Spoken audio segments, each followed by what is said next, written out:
কক্সবাজারের উখিয়ায় অপহরণের শিকার ১২ বাংলাদেশি জেলেকে অক্ষত অবস্থায় ছেড়ে দিয়েছে মিয়ানমারের সশস্ত্র বিদ্রোহী গ্রুপ আরাকান আর্মি। বুধবার সকালে উখিয়ার পালংখালী ইউনিয়নের থাইংখালী রহমতের বিল সীমান্তে নাফ নদী থেকে তাদেরকে ধরে নিয়ে যায় আরাকান আর্মি। অপহরণের শিকার হওয়া ১০ জন থাইংখালী ও ২ জন টেকনাফের হোয়াইংকং এলাকার বাসিন্দা। বাংলাদেশি হিসেবে তাদের পরিচয় নিশ্চিত হয়ে আরাকান আর্মি বৃহস্পতিবার বিকেলে নাফ নদীর বাংলাদেশ অংশের বালুখালের একটি এলাকায় ১২ জনকে ছেড়ে দেয়। সন্ধ্যায় তারা নিজেদের এলাকায় ফিরে আসে।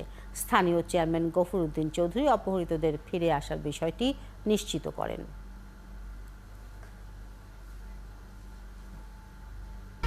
১, ২, ৩ ঢাকায় জমি জিতে নিন ১০০% ক্যাশব্যাক সহ ২০ কোটি টাকার পুরস্কার।